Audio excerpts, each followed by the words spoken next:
Hello everyone, welcome to only IAS. दोस्तों, prelims होने के बाद अब हमें तुरंत टेंशन आने लगता है मेंस एग्जाम को लेके, क्योंकि टाइम बहुत कम मिलता है और मेंस का सिलेबस काफी वास्ट होता है। उसमें ऑप्शनल इथिक्स और ऐसे भी ऐड हो जाता है। और मेंस एग्जाम में हमें टोटल 1750 मार्क्स के आंसर्स लिखने होते हैं। तो बेसिकली इतना सिलेबस कंप्लीट करना, इतने आंसर्स लिखने की स्पीड डेवलप करना, हमारे आंसर्स में प्रेजेंटेशन सही होना, रिलेवेंट कंटेंट लिखना, क्वेश्चन की डिमांड को एड्रेस करना, ये सब थोड़ा सा चैलेंजिंग हो जाता है। और इस वजह से daily mains answer writing practice बहुत ही सिग्निफिकेंट बन जाती है। इसलिए हम आपके लिए लेके आए हैं 60 day daily rigorous mains answer writing program for mains 2022। इस प्रोग्राम के फीचर्स को अगर हम ब्रीफ में देखें तो इस प्रोग्राम का जो शेड्यूल है वो आपके सिलेबस कंप्लीशन और रिवीजन का ख्याल रखता है। डिटेल इवैल्यूएशन और फीडबैक की हेल्प से आपके क्वेश्चन की डिमांड और प्रेजेंटेशन में भी इंप्रूवमेंट लाता है। Daily 7 question answer writing practice की वजह से आपका आंसर राइटिंग स्पीड जो है वो इंप्रूव हो जाता है, जिस वजह से आप टाइम बाउंड मैनर में पेपर कंप्लीट कर पाते हो। और इसमें दिए गए डिटेल सॉल्यूशन के थ्रू आपका कंटेंट बिल्डिंग और कंटेंट एनरिचमेंट भी होता है। ये प्रोग्राम 13 जून से स्टार्ट हो रहा है। इसका प्राइस 16,000 है, लेकिन 13 जून से पहले ज्वाइन करने पे आप इसमें 35% डिस्काउंट का ऑफर अवेल कर सकते हैं। तो चलिए अब हम इसके एक एक फीचर को डिटेल में समझने की कोशिश करते हैं। दोस्तों, यहाँ पे जो स्क्रीन पे आप देख रहे हैं वो इस प्रोग्राम का डिटेल शेड्यूल है। इसमें GS1, GS2, GS3 और GS4 चारों जीएस को इक्वल टाइम दिया गया है। मतलब हर जीएस को 14-14 दिनों का टाइम दिया गया है, जिसमें टाइम का जो डिस्ट्रीब्यूशन है वो इस तरह से है कि GS1 का जो टोटल सिलेबस है वो 2 वीक्स में मतलब 14 दिनों में डिस्ट्रीब्यूट किया गया है, जिसमें आधा सिलेबस GS1 का पहले वीक में है और GS1 का जो रिमेनिंग आधा सिलेबस है वो दूसरे वीक में है। यहाँ पे आप देख सकते हैं जैसे डे 1, डे 2, डे 3, डे 4 और डे 5, इन 5 दिनों में हर दिन GS1 का एक टॉपिक आपको मिलेगा, जिसके ऊपर 7 क्वेश्चन भी आपको मिलेंगे, जिसका आंसर आपको लिखना है और उसका सोल्यूशन भी आपको मिल जाएगा। डे 6 को यहाँ पे रिवीजन ब्रेक है, मतलब डे 1 से लेके डे 5 तक आपने जो भी पढ़ा है वो अभी आपको इस एक दिन में रिवाइज करना है। और उसके बाद डे 7 को, मतलब वीक का जो लास्ट डे है, तब एक वीकेंड टेस्ट होगा। वीकेंड टेस्ट का जो सिलेबस होगा वो वही होगा जो डे 1 से लेके डे 5 तक, मतलब पहले वीक में जितना भी सिलेबस आपने कवर किया है, इस पूरे सिलेबस पे 20 क्वेश्चन का एक फुल लेंथ टेस्ट वीकेंड में होगा, जो आपको इवेल्युएट करके मिलेगा। मैं आपको बता दूं कि यहाँ पे डे 1 से लेके डे 2 तक, डे 3, डे 4 और डे 5, ये जो पांचों दिनों में आपने डेली 7 क्वेश्चंस लिखे हैं, उनके डिटेल सॉल्यूशन आपको मिलेंगे। इनके आंसर्स का इवैल्यूएशन जो है वो आपको नहीं मिलेगा। लेकिन जो वीकेंड टेस्ट है, जैसे हर वीक में एक वीकेंड टेस्ट है और वो वीकेंड टेस्ट 20 क्वेश्चंस का है, मतलब फुल लेंथ टेस्ट है, वो आपको इवैल्यूएट करके मिलेगा। तो इस तरह से सेम पैटर्न हम वीक 2 में भी फॉलो करेंगे। जैसे वीक 1 में हमने इंडियन हेरिटेज कल्चर कर लिया, उसके बाद 2 दिन मॉडर्न हिस्ट्री कर लिया, उसके बाद पोस्ट इंडिपेंडेंस इंडिया हमने 2 दिन कर लिया, और कल्चर, मॉडर्न हिस्ट्री और पोस्ट इंडिपेंडेंस पे हमने वीकेंड में टेस्ट भी ले लिया और डेली प्रैक्टिस भी कर ली। उसका रिवीजन भी हमारा हो गया। उसके बाद जो सेकंड वीक है, तब हम फर्स्ट डे वर्ल्ड हिस्ट्री करेंगे, उसके बाद इंडियन सोसाइटी 2 दिन होगा, और फिर 2 दिन ज्योग्राफी की आंसर राइटिंग प्रैक्टिस होगी। और फिर जैसे ही हमारा 5 दिन का आंसर राइटिंग प्रैक्टिस होगा, उसके बाद जो उस वीक का 6th डे रहेगा, उस दिन रिवीजन ब्रेक रहेगा, उस दिन हम सारा सिलेबस रिवाइज करेंगे। और उसके बाद वीकेंड टेस्ट 2 होगा, जिसमें वर्ल्ड हिस्ट्री, इंडियन सोसाइटी और ज्योग्राफी पे 20 क्वेश्चन होंगे। ये फुल लेंथ पेपर होगा और ये भी आपको इवेल्युएट करके मिलेगा। तो इसी तरह से GS2, GS3 और GS4 में भी पैटर्न फॉलो किया गया है। यहाँ पे आप देख सकते हैं GS2 है, GS2 वीक 3 में चालू हो रहा है, तो वीक 3 और वीक 4 में GS2 है। वीक 3 में इंडियन कॉन्स्टिट्यूशन, पॉलिटी और गवर्नेंस का सिलेबस इस तरह से आप देख सकते हैं डिवाइड किया हुआ है। उसके बाद फिर से रिवीजन ब्रेक, फिर वीकेंड टेस्ट 3 है, जो फुल लेंथ पेपर है वो भी आपको इवेल्युएट करके मिलेगा। उसके बाद फिर से गवर्नेंस का कुछ रिमेनिंग पोर्शन नेक्स्ट वीक में है, फिर सोशल जस्टिस है और फिर इंटरनेशनल रिलेशन है। उसके बाद फिर से रिवीजन ब्रेक, फिर से आपका वीकेंड टेस्ट होगा जो आपको इवेल्युएट करके मिलेगा। And same goes with the GS3 and GS4। यहाँ पे इस प्रोग्राम का जो लास्ट वीक है, मतलब बेसिकली GS4 का सेकंड वीक जो है, वहां पे इथिक्स के केस स्टडीज की भी आपकी प्रैक्टिस होती है। मतलब GS4 का जो पूरा सिलेबस है वो 7th वीक में आपका कंप्लीट हो जाएगा, और उसी सिलेबस पे 8th वीक में हर सिलेबस के पॉइंट पे आपके केस स्टडीज होंगी। और उसके बाद फिर से रिवीजन ब्रेक होगा और फिर कंप्लीट इथिक्स का पेपर होगा। इस तरह से 8 हफ्तों में 8 आपके वीकेंड टेस्ट हो जाएंगे, जो आपको इवेल्युएट करके मिलेंगे। आपको रिवीजन ब्रेक्स भी हर वीक में मिल रहे हैं, आपका सिलेबस का हर पॉइंट भी कवर किया जा रहा है, आपके केस स्टडीज भी हो रहे हैं। और ये सब होने के बाद आपको अप्रोक्सीमेटली 1 वीक का प्रिपरेटरी ब्रेक मिलेगा।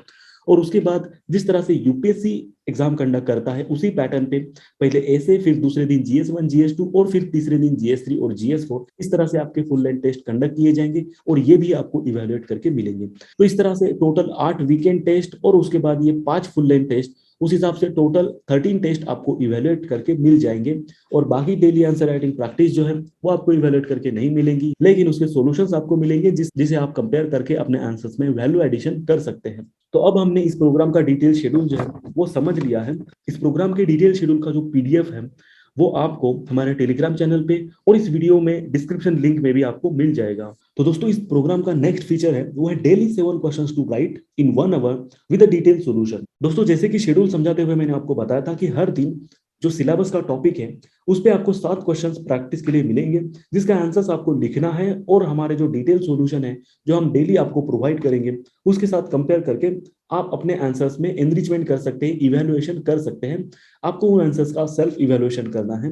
जो डेली क्वेश्चन वाले आंसर हैं उनका इवैल्यूएशन आपको नहीं मिलेगा, आपको सिर्फ जो वीकेंड टेस्ट और जो फुल लेंथ टेस्ट है उन्हीं का डिटेल इवैल्यूएशन मिलेगा। तो जो आपकी डेली 7 क्वेश्चन आपको मिलेंगे, आपको डिटेल सॉल्यूशन भी मिलेगा।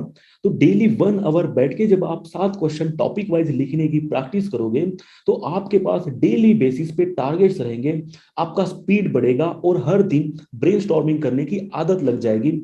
उस वजह से एग्जाम हॉल में ज्यादा सोचने में आपका टाइम नहीं जाएगा, क्योंकि लगभग सिलेबस के हर टॉपिक पे आपने आंसर राइटिंग प्रैक्टिस की है, आपने उस पर सॉल्यूशंस पढ़े हैं, ब्रेनस्टॉर्मिंग किया है, तो आपके पास लिखने के लिए काफी कंटेंट रहेगा। जैसे कि मैंने कहा कि आपको हर क्वेश्चन का डिटेल सॉल्यूशन मिलेगा, डेली वाले क्वेश्चन का भी डिटेल सॉल्यूशन मिलेगा, फुल लेंथ टेस्ट जो है, वीकेंड टेस्ट जो है, उनका भी आपको डिटेल सॉल्यूशन मिलेगा। लेकिन जो डेली क्वेश्चन है जिसका इवैल्यूएशन आपको नहीं मिलेगा उसको आप सेल्फ इवैल्यूएट कैसे करें ये मैं आपको बताता हूँ। समझ लीजिए कि ये आपने लिखा हुआ आंसर है और ये मॉडल सॉल्यूशन है। तो आपको क्या करना है, आपने लिखे हुए आंसर को मॉडल सॉल्यूशन के साथ आपको कंपेयर करना है। कंपेयर करने के बाद आपको समझ में आएगा कि क्या पॉइंट्स आपने मिस किए हैं, कौन से और पॉइंट्स थे जो आप लिख सकते थे, या कौन से और डायमेंशन थे जो आप लिख सकते थे। उसी के साथ साथ कौन से एरियाज है जिसमें आपको वर्क करना है, जैसे कि प्रेजेंटेशन में, कंटेंट में, स्पीड में, कहाँ पे आपको वर्क करना है, ये आपको समझ में आ जाएगा। आपके आंसर्स को मॉडल सॉल्यूशन के साथ कंपेयर करने से आपका कंटेंट एनरिचमेंट भी होगा, क्योंकि मॉडल सॉल्यूशन में काफी सारा कंटेंट दिया हुआ है, काफी fact, data, important articles, judgments, committees, ये सारी चीजें इंश्योर की गई है और ज्यादा से ज्यादा डायमेंशंस आपको उसमें मिलेंगे। तो इससे आपका कंटेंट एनरिचमेंट जो है वो हो जाएगा, कंटेंट बिल्डिंग आपका हो जाएगा, वैल्यू एडिशन होगी। और उसी के साथ साथ जो आप डेली आंसर राइटिंग प्रैक्टिस कर रहे हैं, डेली जो आप सॉल्यूशंस देख रहे हैं, डेली जो आप कंपेयर कर रहे हैं खुद के आंसर्स को, तो इससे काफी सारे पॉइंट्स जो है वो आपको मिलेंगे। कंटेंट बिल्डिंग होने के बाद वो पॉइंट्स रिकलेक्ट होने में एग्जाम में काफी इजी जाएगा। और उसी के साथ साथ आपका अप्रोच जो है वो भी डेवलप होगा। अप्रोच कैसे डेवलप होगा वो मैं आपको बता देता हूँ। हमने जो मॉडल सॉल्यूशंस दिए हुए हैं उसमें हर क्वेश्चन के बाद और एक्चुअल आंसर के पहले एक अप्रोच दिया हुआ है कि इस क्वेश्चन को आप किस तरह से सोच सकते थे, इस क्वेश्चन को आप किस तरह से अप्रोच कर सकते थे।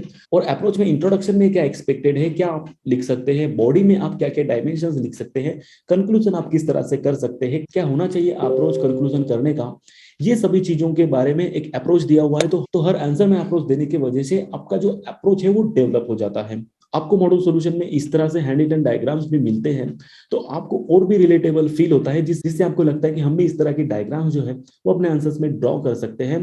किस तरह से हमें डायग्राम्स और फ्लोचार्ट ड्रॉ करने हैं, कहाँ पे ड्रॉ करना जरूरी है, किस तरह से हम ड्रॉ करके कम से कम स्पेस यूटिलाइज करके ज्यादा से ज्यादा पॉइंट कन्वे कर सकते हैं, इसका भी आइडिया आपको मैक्सिमम आंसर्स में डायग्राम्स के थ्रू मिल जाएगा। कौन से क्वेश्चन में हमें मैप्स ड्रॉ करना है, मैप्स अगर हम ड्रॉ भी करते हैं तो किस तरह से ड्रॉ करना है, किस तरह से हम रिप्रेजेंट कर सकते हैं, इसका भी आइडिया आपको मॉडल सॉल्यूशंस के थ्रू मिल जाएगा। मैक्सिमम क्वेश्चंस में हर क्वेश्चन के आंसर के बाद आपको इस तरह का एक बॉक्स मिलता है जिसको हम एक्स्ट्रा एज बॉक्स बोलते हैं।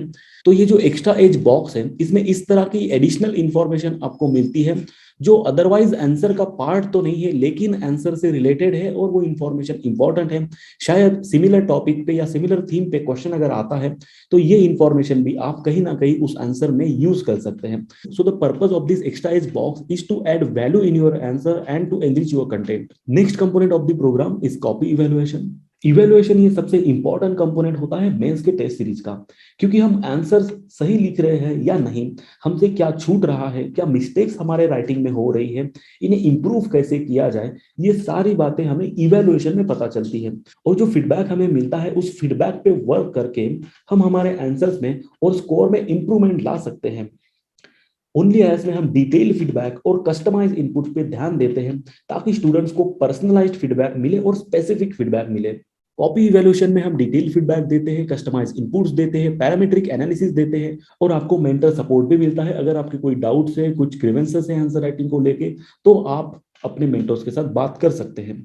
पैरामीट्रिक एनालिसिस जो होता है वो इस तरह से होता है कि आपने जो क्वेश्चन के आंसर लिखे, उन क्वेश्चन की डिमांड, उस क्वेश्चन की जो कॉन्टेक्स्ट है उसको आपने कितने सही से समझा है, आपका जो कंटेंट है वो कितना रिलेवेंट है, आपके स्ट्रक्चर में प्रेजेंटेशन कैसा है, इंट्रोडक्शन कैसा है, बॉडी कैसी है, आपका सब्जेक्ट नॉलेज कैसा है, आपकी लैंग्वेज क्या है आंसर की, आपके फैक्चुअल करेक्शन किस तरह का है, आपके कितने क्वेश्चन अटेम्प्ट आपने किए हैं, आपका जो ओवरऑल परफॉर्मेंस है, ये सबका पैरामीट्रिक एनालिसिस इस तरह से दिया जाता है। कहाँ पे आप पुअर हो, कहाँ पे आपका परफॉर्मेंस एवरेज है, कहाँ पे आप अच्छे हो, कहाँ पे आप अबोव एवरेज हो, कहाँ पे आप वेरी गुड परफॉर्म कर रहे हैं और कहाँ पे आप एक्सेलेंट परफॉर्म कर रहे हैं। तो इस तरह से पैरामीट्रिक एनालिसिस आपके पेपर का आपको मिलता है।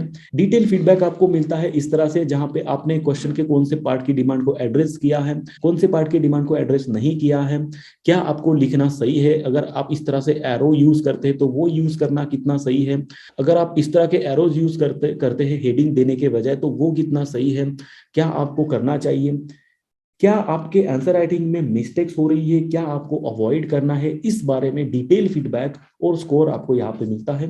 कस्टमाइज इनपुट जो मिलते हैं उसमें ही आपको बताया जाता है कि इंट्रोडक्शन में आपके क्या लैकुनाज है और कैसे आप उन्हें ओवरकम कर सकते हैं, बॉडी में डायमेंशंस में क्या क्या लैकुनाज है, कंक्लूजन में क्या क्या लैकुनाज है, किस तरह से आप उन्हें इंप्रूव कर सकते हैं, ये सारी चीजें आपको कस्टमाइज इनपुट्स में मिल जाती है। Copies are timely evaluated. Timely evaluation is ensured so that you quickly move towards the progress and you get to know what are the lacunas as soon as possible so that you bring changes, so that you bring improvements in your very next paper. Along with that, you also get a mentor support.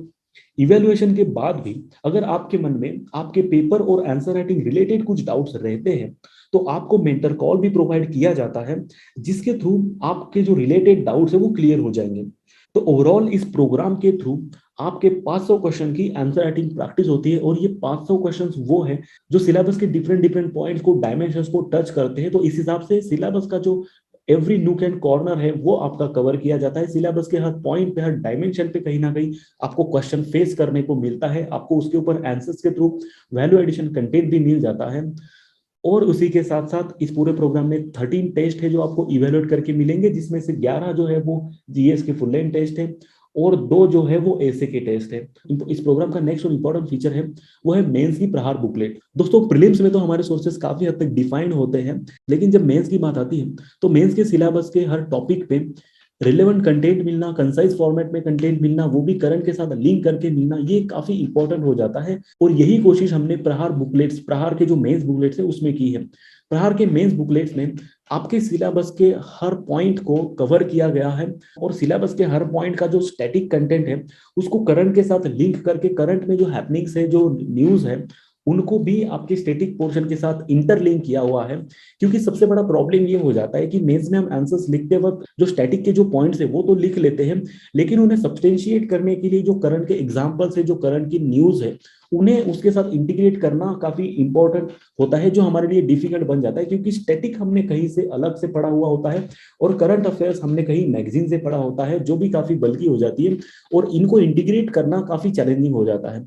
तो प्रहार की जो booklets है, प्रहार की जो magazines है, इसमें हमने ये इंश्योर किया है कि करंट की सारी जो चीजें हैं एज ऑफ नाउ वो सारी अपडेटेड है उसमें, और जो कंटेंट है वो रिफाइंड है, कंसाइज किया हुआ है और उसी के साथ साथ इंटीग्रेट किया हुआ है, ताकि कौन सा करंट का पॉइंट किस स्टैटिक के साथ लिंक करना है और कहाँ पे उसे यूज करना है, वो भी आपको इस मैगजीन के थ्रू, इस बुकलेट्स के थ्रू काफी हेल्प मिल जाती है। और ये जो बुकलेट्स है वो आपको सिर्फ और सिर्फ पीडीएफ फॉर्मेट में ही अवेलेबल की जाएंगी। तो ये जो प्रोग्राम है जिसके फीचर हमने अभी डिटेल में समझ लिए, 60 day daily mains answer writing program for mains 2022, ये प्रोग्राम 13 जून से स्टार्ट हो रहा है। इसकी वैलिडिटी 18 सितंबर 2022 तक है। इसका जो प्राइस है वो 16,000 है, लेकिन फिलहाल इसके ऊपर 35% ऑफर चल रहा है जो 13 जून तक ही वैलिड है। इस प्रोग्राम के जो सारे डिटेल फीचर्स है वो आपको dpp.onlyis.in पे मिल जाएंगे। इस प्रोग्राम को ज्वाइन करने के लिए भी आप dpp.onlyis.in पे जा सकते हैं, जहां पे क्लिक करने के बाद आप इस प्रोग्राम के जो स्पेशल फीचर्स है वो देख सकते हैं। इस प्रोग्राम का जो शेड्यूल है वो भी आप डाउनलोड कर सकते हैं, और इस प्रोग्राम को अगर आपको ज्वाइन करना है तो बाय नाउ पे क्लिक करके आप इस प्रोग्राम को ज्वाइन कर सकते हैं। तो दोस्तों, जैसे कि मैंने बताया, आंसर राइटिंग प्रैक्टिस से हम अपना स्कोर काफी ज्यादा इंप्रूव कर सकते हैं। हम अपने जो चांसेस है एग्जाम को क्लियर करने के वो बढ़ा सकते हैं, और कहीं ना कहीं मेंस में अगर हमारा स्कोर काफी स्ट्रांग अगर होता है तो हमारा सिलेक्शन काफी सिंपल हो जाता है, काफी ईजी हो जाता है। और उसके लिए डेली आंसर राइटिंग प्रैक्टिस जो है वो बहुत ही ज्यादा सिग्निफिकेंट हो जाती है। So do not wait and hurry up to join daily mains answer writing program by Only IAS. Thank you very much.